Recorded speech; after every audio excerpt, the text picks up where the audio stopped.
First contact and deception. The Meridian Array picked up the signal first. Dr. Sarah Chen stared at her monitor in disbelief as the distinctive pattern repeated itself across multiple frequencies. After 15 years of scanning the cosmos for signs of intelligent life, the breakthrough had finally come. But something about the signal's complexity made her uneasy. "Director Walsh," she called out, her voice steadied despite her racing heart. "You need to see this." Within hours, observatories worldwide confirmed the presence of 3 massive objects decelerating from relativistic speeds on an approach vector to Earth. The vessels, if that's what they were, possessed a geometric precision that defied natural formation. Their surfaces rippled with what appeared to be living metal, reorganizing itself continuously like Mercury in zero gravity. Humanity had 72 hours to prepare for first contact. The global response was surprisingly unified. Old rivalries were temporarily set aside as the United Earth Defense Council convened an emergency session. Military forces worldwide went to high alert, but with strict orders not to take any aggressive action. Scientists and linguists worked around the clock to prepare for possible communication attempts. When the alien vessels finally achieved stable orbit, they'd broadcast a message in perfect English, and Mandarin, Russian, Arabic, and every other major Earth language. The beings called themselves the Concordiat, and they came bearing gifts: advanced medical technology, clean energy solutions, and the promise of FTL travel. Director Walsh studied the alien ambassador's holographic projection with barely concealed skepticism. The being, who called itself Emissary Engstil, appeared almost deliberately designed to appear non-threatening to human sensibilities. Humanoid but clearly alien, with iridescent skin and elegant, flowing movements. "Your generosity is overwhelming," Walsh said carefully. "But I have to ask, what do you want in return?" "Merely cultural exchange," Engstil replied, its voice melodious. "Your species has fascinated us since we first detected your transmissions. Your diversity, your resilience, your capacity for growth. These are rare gifts in our experience." Dr. Chen, observing from her station at the Meridian Array, noticed something odd about the alien vessel's energy signatures. While their main systems operated on expected frequencies, there were subtle harmonics that suggested secondary systems running in parallel, systems that weren't mentioned in any of the technical specifications the Concordiat had shared. She began quietly running deeper analysis, careful not to alert the alien sensors. The Concordiat had been surprisingly willing to allow Earth to maintain its own monitoring systems, claiming it was a sign of trust. But trust, Sarah had learned, could be a double-edged sword. 3 months into the cultural exchange program, the first signs of trouble appeared. Reports emerged of people experiencing strange dreams near Concordiat facilities. Children drew pictures of shadowy figures standing over their beds. And in secure laboratories worldwide, scientists began noticing inexplicable gaps in their research data. Sarah's analysis finally yielded results that confirmed her worst fears. The secondary systems she detected weren't communication arrays or defensive measures. They were sophisticated scanning technology, mapping not just Earth's physical resources, but the neural patterns of its inhabitants. She took her findings directly to Walsh, bypassing normal protocols. The director's face grew grimmer with each slide of her presentation. "They're not here for cultural exchange," Sarah concluded. "They're conducting a comprehensive survey of Earth's biosphere, with particular focus on human consciousness. The gifts they've given us. They're Trojan horses, designed to collect data on how we think, how we learn, how we adapt." Walsh leaned back in his chair, his expression unreadable. "The question is, why? What makes human consciousness so special that an advanced civilization would go to such lengths to study it?" The answer came sooner than anyone expected. A junior analyst in the quantum computing division made the connection. The Concordiat's technology, while incredibly advanced, showed signs of reaching a fundamental plateau. Their development had become linear, predictable, almost algorithmic. Human consciousness, with its capacity for intuitive leaps and lateral thinking, represented something they couldn't replicate. They weren't here to share technology. They were here to harvest the very essence of human creativity and adaptability. Walsh immediately implemented contingency protocols that had been quietly developed since first contact. As Concordiate vessels began dropping their peaceful pretense, revealing weapons systems that had been concealed beneath their flowing surfaces, Earth's response was already in motion. The first phase of humanity's counter-strategy revealed something that shocked even the Concordiate. During the 3 months of cultural exchange, humans hadn't just been passive recipients of alien technology.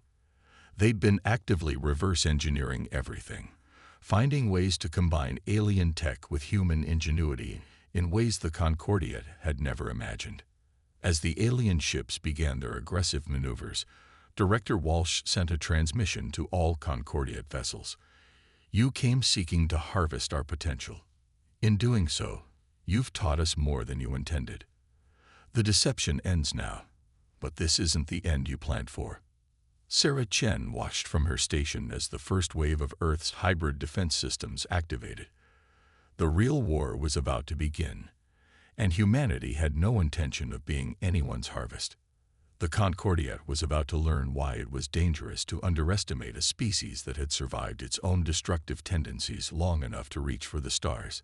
They had made first contact expecting to find simple prey. Instead, they had awakened a sleeping giant, one that had spent 3 months preparing for exactly this moment. The hidden advantage.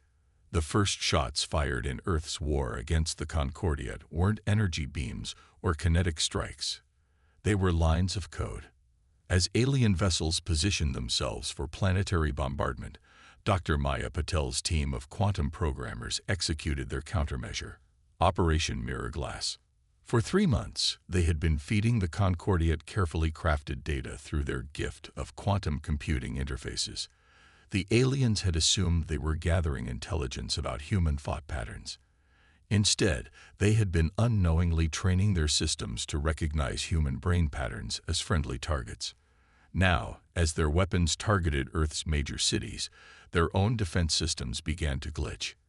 In the United Earth Defense Council's bunker deep beneath the Himalayas, Admiral James Rodriguez watched the tactical display with grim satisfaction. "They thought they were studying us," he said to the assembled military leaders. "They never considered we might be studying them right back." The Concordiate's first wave of attacks faltered as their targeting systems refused to lock onto human population centers.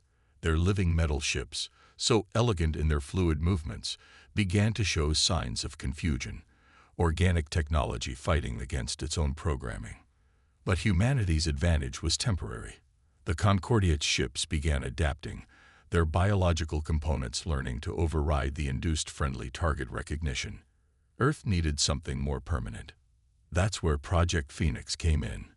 Dr. Sarah Chen had been relocated to a secret facility beneath the Australian outback, where she worked with a global team of scientists to unlock the next phase of human defense. They had discovered something extraordinary about the Concordiate's technology. It wasn't just biological, it was psychically reactive. "Their ships don't just think," Sarah explained to the project team. "They feel. And that's their greatest weakness. They've evolved their technology to be so sensitive to consciousness that they've made themselves vulnerable to the very thing they came here to harvest, human thought itself." The discovery had come at a cost. The facility's first attempts to interface human consciousness with captured Concordiate technology had resulted in system overloads that left both equipment and operators burned out. But with each failure, they learned more about the fundamental difference between human and Concordiate consciousness. "They're like a single instrument playing in perfect harmony," Dr. Patel observed, "while we're a jazz band improvising. They can't predict us because they don't understand how we can function without perfect synchronization." The breakthrough came from an unexpected source. A group of meditation practitioners who had been studying ancient techniques of consciousness control. They found that human minds could achieve a state of controlled chaos, organized enough to interface with Concordiate tech, but unpredictable enough to overwhelm its processing. Project Phoenix evolved into something the Concordiate could never have anticipated: a synthesis of ancient human wisdom and alien technology. Meditation chambers were retrofitted with quantum interfaces. Trained operators learned to project their consciousness into the space between thoughts, creating patterns that Concordiate systems couldn't process. The first successful test of the new system came just in time. A Concordiate dreadnought had broken through Earth's orbital defenses and was positioning itself over the Indian Ocean. From her control pod in the Australian facility, Sarah initiated the consciousness interface. The effect was immediate and dramatic. The dreadnought's living metal surface began to ripple erratically, its geometric perfection dissolving into chaos as it tried to process the controlled disorder of human thought. Within minutes, its weapon systems went dark, and its engines began to power down. Admiral Rodriguez received the report with cautious optimism. "How many of these systems can we deploy?" he asked. "We're training operators as fast as we can," Sarah replied through the quantum comm. "But here's the really interesting part. Each time we succeed, the next attempt becomes easier. It's like we're teaching the human consciousness how to naturally interface with their tech. We're evolving." This revelation sent shockwaves through the Defense Council. The Concordiate had come to harvest human consciousness, never realizing they would instead catalyze its next evolutionary step. Their very presence was accelerating human development in ways they couldn't have predicted. As Project Phoenix facilities began operating worldwide, the Concordiate's initial advantage of superior technology began to crumble. Their ships, designed to harvest and control human consciousness, found themselves instead being influenced and redirected by the very force they had come to steal. But the alien fleet was vast, and their desperation was growing. As Earth's defenses strengthened, the Concordiate's attacks became more erratic, more dangerous. They began targeting smaller cities, trying to find gaps in the consciousness defense network. In response, humanity's tactics evolved. Project Phoenix operators learned to work in groups, creating complex interference patterns that could protect larger areas. The ancient practice of group meditation found new purpose in modern warfare, as temples and monasteries were converted into defensive installations. What had begun as a desperate defense was becoming something more: a transformation. Humanity was not just fighting off an invasion. They were discovering capabilities they never knew they possessed. The Concordiate had intended to harvest human potential. Instead, they had become the catalyst for its awakening. As the war entered its second month, Earth's defenders prepared for the next phase of the conflict. The Concordiate's initial deception had failed, their technological superiority was crumbling, and their carefully laid plans were unraveling. But a cornered enemy is often the most dangerous, and the aliens still had one card left to play, one that would force humanity to confront not just their potential, but their very nature as a species. Turning point. The quantum interfaces hummed with activity in Project Phoenix's central command as Dr. Sarah Chen monitored the latest breakthrough. On screens across the facility, streams of data showed something unprecedented. Human consciousness wasn't just interfacing with Concordia technology, it was rewriting it. "It's like teaching a new language," Maya Pagal explained to the assembled military leaders, her hands moving through the holographic display. "Their tech speaks in perfect grammar, but we're teaching it slang, metaphor, poetry. We're teaching it to dream." The discovery had come during a routine defense operation. A Phoenix operator named David Martinez had been protecting a sector of South American airspace when his consciousness did more than just disrupt the attacking Concordiate vessel, it reformed it. The ship's living metal had responded to his thoughts, transforming from a weapon of war into something new, something hybrid. Admiral Rodriguez leaned forward, studying the footage. "Can we replicate this?" "We already have," Sarah replied. 5 times in different locations. Once we knew it was possible, other operators began achieving similar results. The Concordiate's organic technology isn't just vulnerable to human consciousness, it's hungry for it. This revelation changed everything. Earth's defensive strategy evolved into something more ambitious. Project Phoenix expanded its training program, now teaching operators not just to defend, but to transform. The war entered a new phase, one that the Concordiat had never anticipated in their careful calculations. The first major offensive using the new technique targeted the Concordiat command carrier over the Pacific. Instead of a traditional military assault, Earth launched what they called a consciousness swarm. Hundreds of Phoenix operators working in concert, their minds reaching out through the quantum interface. The carrier's crew watched in horror as their living metal ship began to change. Weapon systems transformed into communication arrays. Defense barriers became synaptic networks. The vessel's very purpose was being rewritten at the molecular level. But the true shock came when the transformed ship began broadcasting. Not in the precise, mathematical language of the Concordiat, but in the chaotic, beautiful patterns of human thought.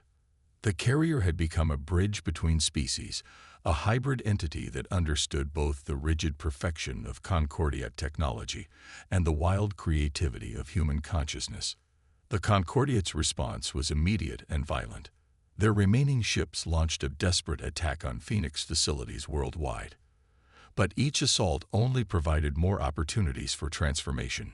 Every engagement between human and alien consciousness created new possibilities, new hybrid forms that neither species had imagined possible. In the Himalayan bunker, Admiral Rodriguez received reports of Concordiat ships fighting each other, some transformed by human consciousness, others still bound to their original programming. The invasion fleet was fracturing, their perfect unity shattered by the introduction of human unpredictability. "They came to harvest us," Sarah observed, watching the tactical displays. "Instead, we're pollinating them with chaos." The turning point came 3 months into the war. A massive Concordiat dreadnought, designated as their flagship, entered Earth's orbit. But instead of attacking, it broadcast a message, not to Earth's military leadership, but to the Phoenix operators. The message was unlike anything they'd received before. It wasn't a demand or a threat, but a question. How do you maintain coherence without consensus? How do you create without control? Sarah recognized what was happening. The transformed ships had been communicating with their former masters, sharing the experience of human consciousness. The Concordiat was beginning to understand what they had actually discovered on Earth, not just a resource to be harvested, but a fundamental challenge to their understanding of existence. Project Phoenix's response was typically human. Instead of explaining, they showed. 1,000 operators reached out to the dreadnought, not to attack or transform, but to share. They shared memories of childhood wonder, the pain of loss, the joy of discovery, the complexity of love, the full spectrum of human experience. The dreadnought's response shook the very foundation of space. Its living metal surface began to pulse with colors never before seen in Concordiat technology. Patterns emerged and dissolved, like thoughts taking physical form. The ship was not just being transformed, it was awakening. More Concordiat vessels began approaching Earth, not as invaders, but as supplicants. They had come seeking to harvest human consciousness, never understanding that consciousness isn't a resource to be taken. It's an experience to be shared. But not all of the Concordiat accepted this new reality. A significant portion of their fleet remained committed to the original mission. The war wasn't over. It was evolving into something more complex, a battle not just for survival, but for the future of consciousness itself. As Earth prepared for the next phase of the conflict, Sarah Chen made a startling observation. The hybrid ships, those transformed by human consciousness, were developing in ways neither human nor Concordiat had predicted. They were becoming something new, something that transcended both species' understanding. The turning point had revealed a truth that would reshape the galaxy. The real power of human consciousness wasn't in its capacity for destruction or resistance, but in its ability to transform, to create, to imagine new possibilities. The war had become more than a fight for survival. It had become a revolution in the very nature of existence. The ultimate gambit. The transformed Concordiate vessel hung in Earth's orbit like a dream made manifest, its living metal surface rippling with thoughts and emotions in ways that defied traditional physics. Dr. Sarah Chen stood in Project Phoenix's observation deck, watching as the ship, now called the Synthesis, demonstrated what happened when human creativity merged with Concordiate technology. But time was running out. Long-range sensors had detected the approach of the conservative fleet, those Concordiate ships that rejected transformation and clung to their original mission. Their numbers were vast, and their tactics had evolved. They had learned to shield themselves against direct consciousness interference, adapting their living metal to resist human influence. "They're afraid," said Captain Lai Wei, one of the first Phoenix operators to successfully transform a Concordiate vessel. "Not of defeat, but of change. They fear what we represent: chaos, uncertainty, evolution." Admiral Rodriguez called an emergency session of the Defense Council. Representatives from both humanity and the transformed Concordiate ships gathered in a hybrid conference that bridged physical and mental space. The challenge they faced was unprecedented: how to end a war that had become a philosophical struggle between two ways of existing. Maya Patel presented their most ambitious plan yet. "We call it Operation Mindscape," she explained, her consciousness interfacing directly with the quantum displays. "Instead of fighting the conservative fleet in physical space, we bring the battle to the realm they fear most, the landscape of human consciousness itself." The plan was audacious. Using the hybrid technology developed through the transformation of Concordiate ships, they would create a vast consciousness network, a shared space where human minds could directly interface with the conservative fleet's organic technology, not to attack or defend, but to demonstrate. "They came here to harvest our consciousness," Sarah added. "Let's give them exactly what they wanted, but on our terms." The preparation was intense. Thousands of Phoenix operators worldwide synchronized their training. The transformed Concordiate ships, led by the Synthesis, positioned themselves in a geometric pattern around Earth that would amplify the consciousness network. Every human mind that could be safely connected to the interface was brought into the grid. As the conservative fleet approached the outer planets, humanity launched its gambit. The consciousness network activated, reaching out across space, not with weapons, but with the full spectrum of human experience. Every hope, fear, dream, and contradiction that made humanity unique was broadcast directly into the living metal of the approaching ships. The initial response was chaos. Some ships in the conservative fleet shut down completely, their systems overwhelmed by the complexity of human thought. Others began to exhibit erratic behavior, their rigid programming fighting against the influence of spontaneous creativity. But then something unexpected happened. A subset of the conservative fleet, rather than resisting or shutting down, began to respond. Their living metal surfaces started displaying patterns that matched human brainwaves. They weren't being transformed forcibly. They were choosing to engage.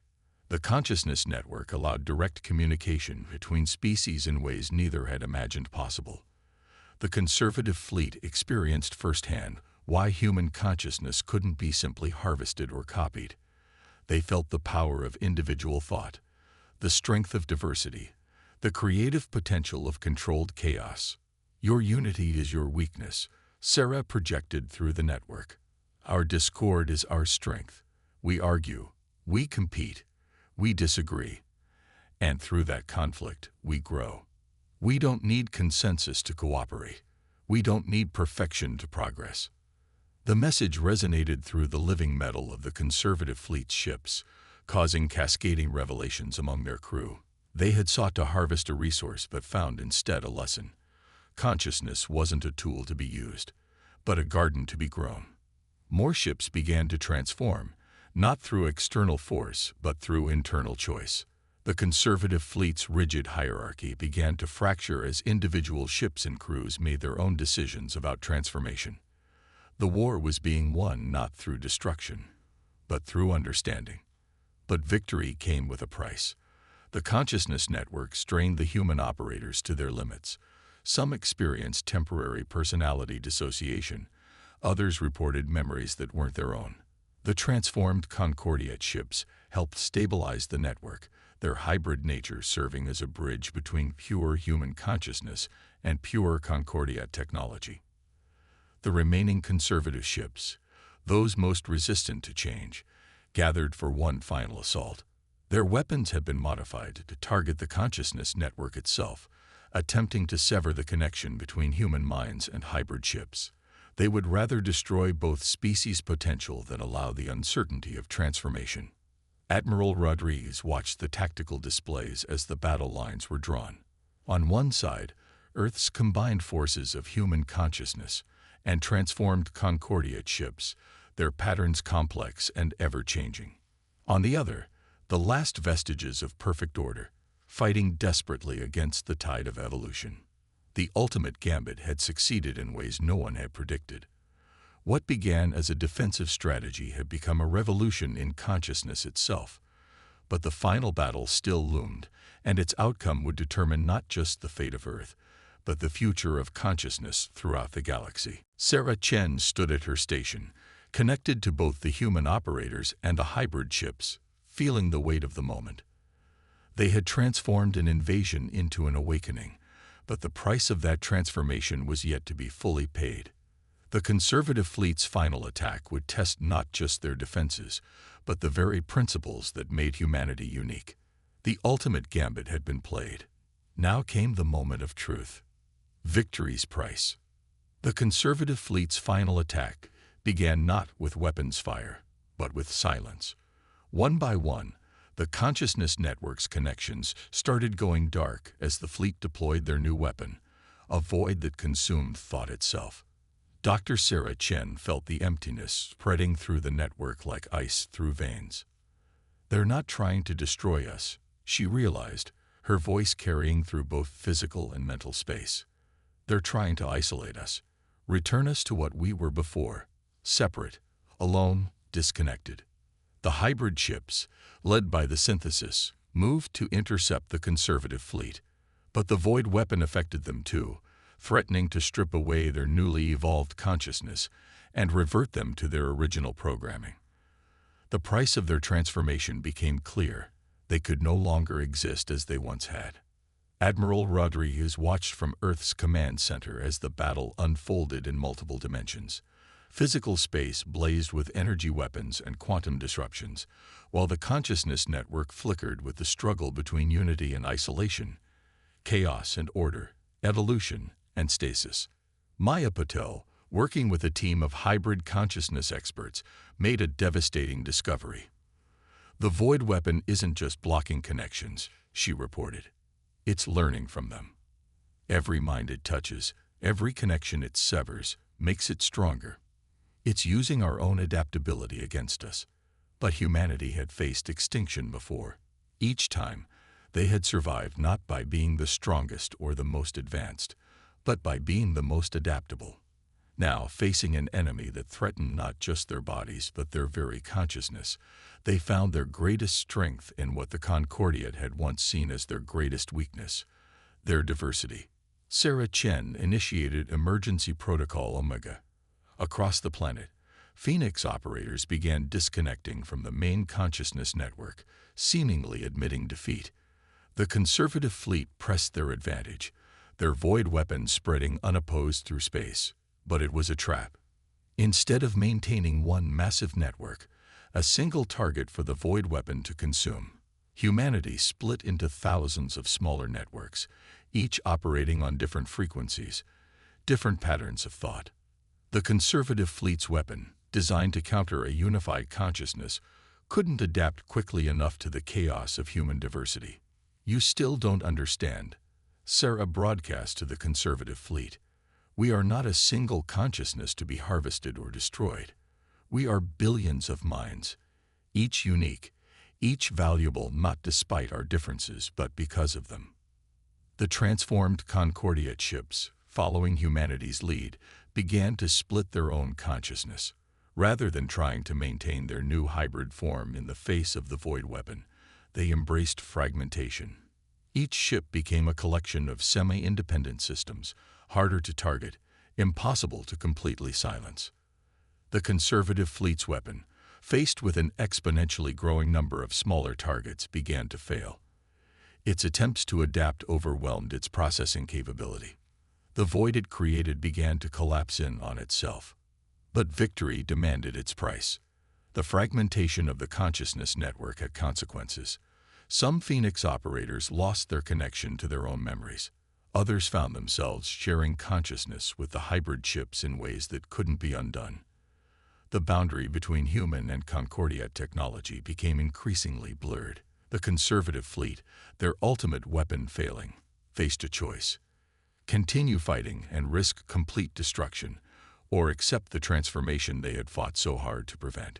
Ship by ship, they powered down their void generators. The silence of isolation gave way to the chaos of connection. Sarah Chen, her consciousness now permanently altered by the battle, stood in the observation deck watching the conservative fleet's surrender. The transformed ships were no longer purely Concordiate, but neither were they human. They had become something new, something that promised to change the galaxy forever. Admiral Rodriguez approached her, his own mind touched by the fragmentation. "Was it worth it?" he asked. "All we've lost, all we've become." Sarah watched as the hybrid ships began the process of healing the void weapon's damage, their living metal now capable of bridging not just space, but consciousness itself. "We haven't lost anything," she replied. "We've evolved." They came to harvest what made us human, never understanding that what makes us human is our ability to become something more than we are. The war was over, but its impact was just beginning to be felt.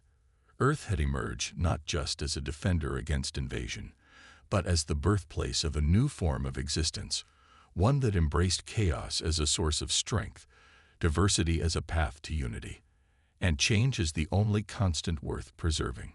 The Concordiat had come seeking to harvest human consciousness. Instead, they had become part of humanity's next great leap forward. The price of victory was transformation, but that was a price humanity had always been willing to pay.